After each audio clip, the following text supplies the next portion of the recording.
fruity, light, has 40% ABV.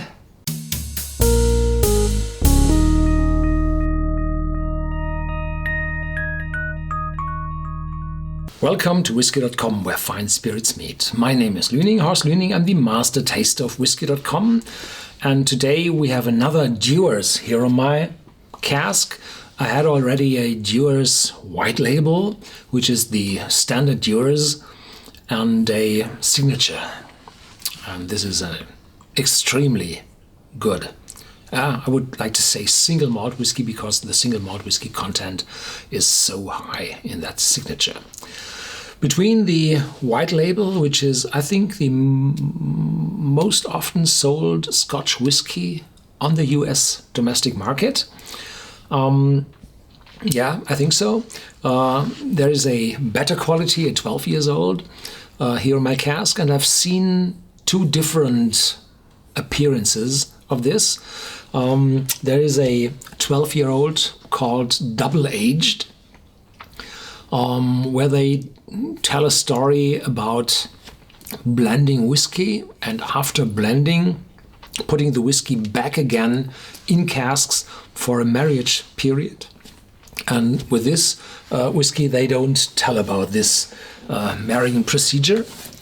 And Dewars is, well, John Dewar was one of the famous Scotch whiskey makers, and he was one of the first exporting whiskey to the US, and so the Dewars blend became very, very popular. And then in the globalization process of the whiskey industry, the former proprietors bought a huge competitor, and the watchdog said, well, you have to de-invest. And they de-invested the Dewars brand to the competitor, and it's called Campari. So the Campari, the rum distributor, got the best-selling whiskey in the US, which was a wonderful deal for them. And from time to time we see some new Dewars bottles on the market, but most of the whiskey, I think 90%, is the white label. Aged in hand-selected reserve casks for 12 years, this whiskey has long been admired as the ancestor selected oak cask. Yes. And a royal appointment of the Queen Elizabeth II. Tom Robert Dewar. He was a genius for publicity, making the first film adverts and traveling the world to extol the virtues of his fine, smooth Scotch. Hollywood is calling, yes. Therefore, they are very famous in the US. The Dewar family have lived in rural Perthshire, Scotland for generations. John Dewar, born 1805, founded his business in 1846, so therefore this 1846 is mentioned here. Pioneered the art of carefully blending up to 40 single malts and single grain whiskies together to make a Scotch that was fine, smooth, and never varied. Well, he did that with 40 whiskies then, not today. So I would suggest that most of the blended whiskies, and there I'm a little bit of a unwelcome person, say that most of the whiskey distilleries you have to own for a blended whiskey are in the possession of the mega company itself, so that there is no longer a need for brokerage of casks. So the profession of a broker is mostly gone. There are close to none brokers on the market still on the market. No, they are gone. We are proud to have been suppliers for the royal household for over 100 years, and in that time we've become the most awarded blended Scotch in the world. Yes. Over 100 years ago, Dewars pioneered the technique of allowing the single malts and single grains to marry together in vintage oak casks for several months after blending. They don't tell us here double aged, but I think also this whiskey will be double aged. The white double-aged, if you blend a whiskey in a huge vat with more than 700 liters, the marriage period afterwards isn't allowed to call a maturation because the cask is bigger than 700 liters. So if you fill it again in the smaller cask for the marriage period, you can add that time to the maturation period. So they call it double-aged. The honeyed, rich flavor of our Scotch. There's gold in the water source, but that's another story. Yes, they found gold there. There are some places where you find gold in Scotland.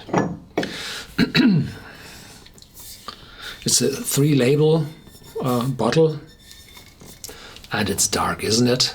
Well, it's brown, brown glass, but it's also said on the back with color, with artificial color. There we go. The white label has a screw pull, and this one has a cork, and this one is priced around 30. So it's still affordable, even being 12 years old, which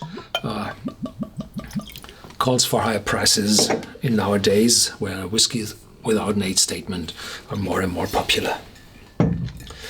What to expect? Well, I expect a malt whiskey content of about 15 to 35%. Somewhere in between, probably less than 20, because 30 euros is not that expensive. And there's a lot of marketing costs on that bottle. So we will see. So you definitely find out the grain content. Fruity, light, has 40% ABV.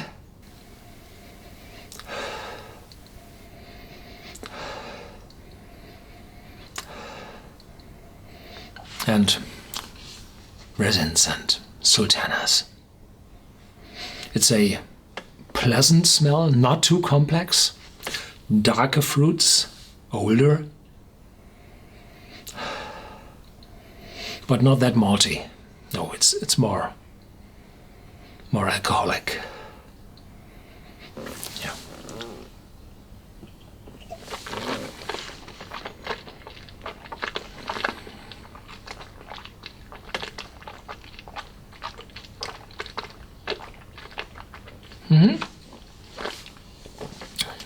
Little spiciness coming up, wonderful spreading in my mouth, and then, well, the typical bitterness hits in. Yeah. So there are a lot of, well, refill casks which only deliver oakiness. Yeah, but this bitterness fades away quite fast. So now, just in the moment, the aftertaste is pleasant again. So there's only a little bitterness in between a few seconds after you swallow the whiskey. It's quite, well, balanced from the wonderful full aroma, and this aroma has more intensity than the white label. So there will be a little bit more malt whiskey, a little bit more, or there are older whiskies in the white label.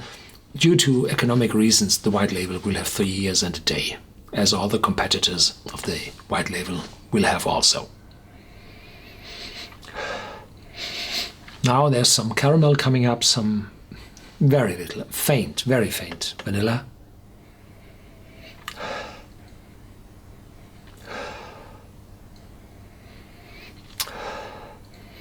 And it's quite balanced, and for a blended whiskey, it's a smoother one. It's a more pleasant one. It's balanced. Under the blended whiskies, which I do not like very much, I have to admit, yes, this is one of the better. Thank you very much for watching. There's more to come. Stay tuned and feel free to add your comments to our whiskey database and share this video with your friends.